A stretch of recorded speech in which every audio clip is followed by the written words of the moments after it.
What if someone told you a plain old potato could turn into a high-value asset as precious as gold? Would you call it a scam, or just a fantasy?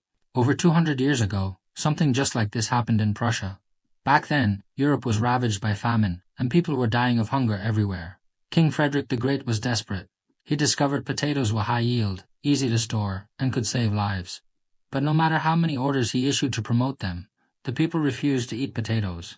They even saw them as pig feed, a cursed underground fruit that no one wanted to touch. A regular ruler would either force people to grow and eat them, or give up entirely. But Frederick the Great took the most unexpected path. He roped off a royal plot right next to the palace, dedicated it solely to potato farming, and posted heavy guards day and night to stop anyone from picking them without permission. He announced to the public that potatoes were a royal exclusive treasure. And you know what happened? The more guarded the potatoes were, the more curious people got. They thought this must be an incredibly valuable thing. They snuck over the walls at night to dig up potatoes, took them home to plant in secret, and before long, potatoes spread across the entire country.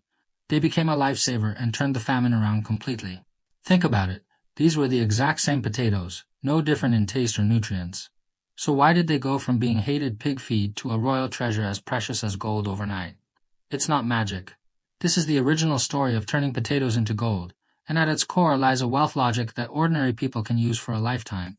This idea of turning potatoes into gold is a complete logic for taking low-value basic assets and making their value skyrocket through value elevation, model restructuring, and cognitive reshaping.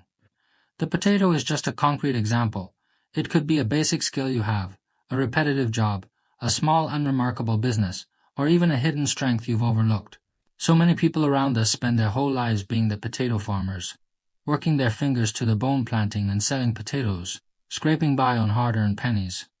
But there are always people who can sell the exact same potatoes for 10, 100, even 10,000 times the price. What's the real difference? Is it just luck, or family connections? Let's break this down layer by layer. Each layer mirrors the reality of ordinary people's lives, and each has actionable takeaways. Let's start with the bottom layer of value, selling raw materials, making money off the potato itself. This is where most people are right now, and let's back this up with real market numbers. Right now, the farm gate price for regular potatoes is just a few cents a pound. Farmers plant in spring, water, fertilize, weed, and fight pests for half a year.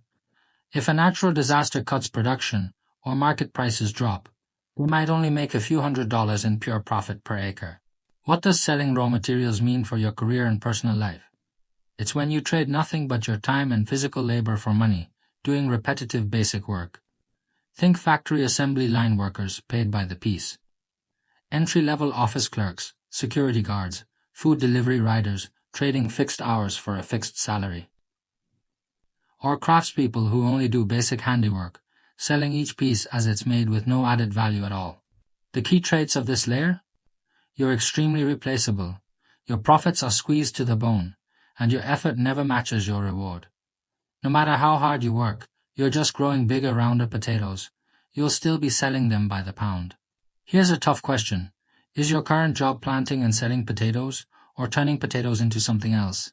If you're only selling raw materials, no matter how hard you work, you'll only ever make enough to get by. You'll never achieve a real jump in your value. That's the harsh truth of living at the bottom. So how do you break out of this raw material trap? Step into the second layer, selling processed products, making money from premium pricing. This is the first leap in turning potatoes into gold, and the easiest one for ordinary people to make. Let's stick with potatoes and do the math. A pound of raw potatoes costs a few cents. Wash it, peel it, slice it, fry it, season it, and package it into a bag of potato chips you see in stores, and the retail price jumps to a few dollars a pound. Turn it into frozen French fries for restaurants and fast food chains, and the price per pound goes even higher. The raw material is still that same pound of potato, nothing changed. But a little processing, standardization, and packaging make its value jump tenfold. This is the basic premium from processing, turning loose raw materials into standardized, ready-to-use products. For your career and small business, this layer is all about skill upgrading and productization. Take cooking, for example. Someone who only cooks at home might make a little extra money cooking a home-cooked meal for others. But someone who standardizes their recipes, opens a fast food joint, or makes pre-made meals will double their income overnight. Another example is writing. A person who only does basic copywriting for others, paid by the word, versus someone who organizes their content into templates and online courses, creating products that can be sold over and over again, freeing themselves from the limits of one-time work. The core of this layer is ditching pure physical labor. With a little skill, efficiency, and standardization, you turn your potato into a marketable product. You start to gain a little pricing power, and you're no longer completely at the mercy of the market. But this is still just small change. There are 2 more steps to real golden value. Now we move to the core layer of value elevation, selling a brand, making money from cognitive value. At this level, the physical value of the potato becomes almost irrelevant. Consumers aren't buying the potato itself anymore. They're buying perception, trust, and a brand label. This is the exact logic King Frederick the Great mastered all those years ago. Let's keep using potatoes as an example. Everyone knows vodka, and many high-end vodkas are made primarily from potatoes. A pound of plain bulk potato vodka costs a few dollars, but a bottle of top-shelf branded potato vodka can sell for hundreds, even thousands of dollars. That's a price difference of over 100 times. The raw material cost is almost identical, so why the massive gap? Because consumers aren't buying the alcohol, they're buying the brand story. Its exclusivity, the status it symbolizes, and the social cash it brings. Just like the potatoes back then, when people thought they were a royal exclusive, they treated them like a treasure. Today, a brand is the modern version of that royal seal of approval. Look at the snack industry too. A bag of potato chips from a small local factory versus a well-known brand. There's a huge price gap, yet people still choose the brand. For the trust, for the familiar taste, for the psychological satisfaction the brand brings. This is cognitive premium. The perception you attach to your potato determines its price. The higher the perception, the higher the value. For your personal brand, this layer is all about building your own IP and reputation. A nameless graphic designer might charge a few dollars for a design. A famous one charges hundreds for a single piece. An ordinary consultant charges a few dollars an hour. An industry expert charges thousands. The gap isn't in the skill itself, fits in the brand perception, the trust and recognition people have for you. Another question for you. Have you created a unique personal label for yourself? Do people think of you the second they mention a certain field? If not, no matter how good your product is, you're still just selling a processed good. You'll never make the big money from cognitive value. Finally, we reach the ultimate form of turning potatoes into gold, selling technology, patents, and core barriers, making money from being irreplaceable. At this level, the potato has completely shed its agricultural identity and become a high value-added core raw material. This is the real alchemist's trick, turning lead into gold. This might sound over the top, so let's look at a real industry example. Dingxi is famous as China's potato hometown. Once locals only sold fresh potatoes, barely making enough to live on. Then they upgraded their industrial chain.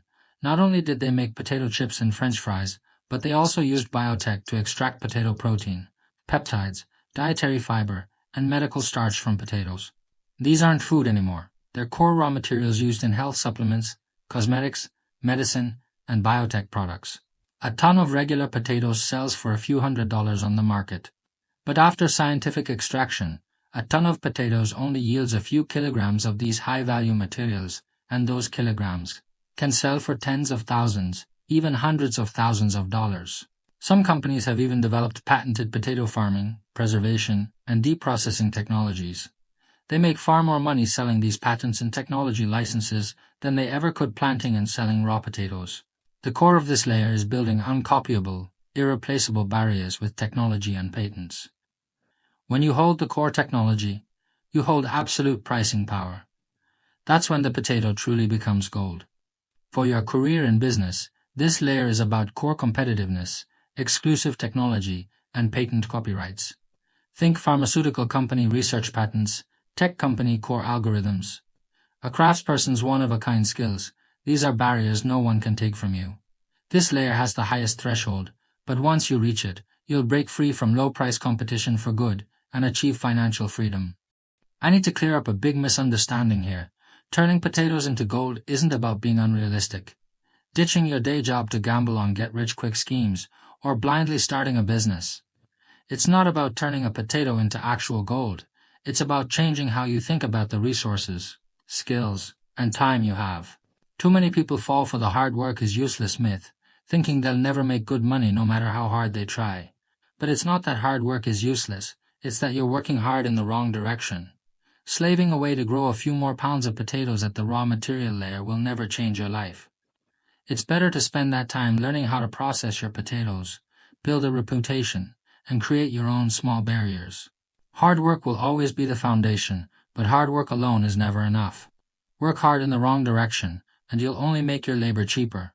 Work with the right mindset, and even the most ordinary things can unlock incredible value. King Frederick the Great didn't change the potatoes, he changed how people perceived potatoes. The people who turn potatoes into gold don't change the potato itself, they change their own value mindset. Let's circle back to the original question. How do you really turn a potato into gold? The answer is simple. Potatoes never turn into gold on their own. What changes value is never the thing itself, it's the mindset, the model, and the level at which you handle it. Every single one of us holds our own potato in our hands. It could be your education, your skills, your time, your small business, your passion. Stop selling it for pennies a pound. Take a little time to ask yourself, what can I process my potato into?